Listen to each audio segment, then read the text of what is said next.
Semiconductor ये एक बड़ा सेक्टर है। मैं कल गुजरात में भी सेमीकंडक्टर के ऊपर वहाँ के मुख्यमंत्री से बात करके आया हूँ और सेमीकंडक्टर मिशन 2 उभरती तकनीक है जिसके आधार पर इलेक्ट्रॉनिक कंपोनेंट मैन्युफैक्चरिंग एआई आधारित तकनीकों के आधार पर प्रदेश में हाईटेक उद्योग, डिजिटल निवेश, नवाचार आधारित उद्यमिता को हम भी कदम से कदम मिलाकर बढ़ाने के लिए आगे बढ़ेंगे। अगर प्रदेश के पारंपरिक औद्योगिक क्षेत्र के लिए भी ये निश्चित रूप से हमारे लिए ये जो अभी तक हमारे इंडस्ट्रीज जो चल रही है जो परंपरागत आधारित है उनको भी उनके लिए रिनोवेशन के आधार है। आप कभी कल्पना करना, पहले की कॉटन इंडस्ट्रियां इसलिए डूब गई कि उनको रिनोवेशन करने का मौका नहीं मिला था।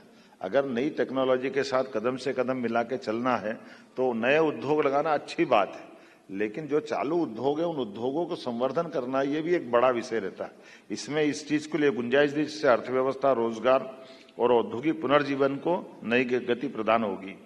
200 लेगेसी इंडस्ट्रियल क्लस्टर के पुनर्जीवन, ये जो खासकर जो मैंने बात कही है, इसमें अधोसंरचना में सुधार, निवेश पुनर्स्थापन, उत्पादन विस्तार और स्थानीय रोजगार को नई ऊर्जा मिलेगी।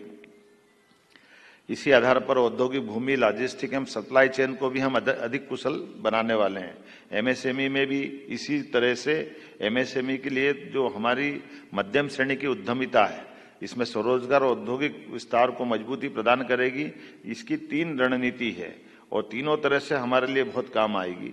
मैं मान के चलता हूँ इससे वित्तीय स्थिरता, तरलता, समर्थन और संस्थागत सहयोग किसी भी इंडस्ट्री के इसी प्रकार से हम आगे बढ़ा सकते हैं जिसमें अधिक प्रतिस्पर्धी, आत्मनिर्भर और विस्तार उन्मुख ये एक गति देने के लिए सरलता हो जाती है कि हम अपने काम को समेकित रूप से कैसे करें।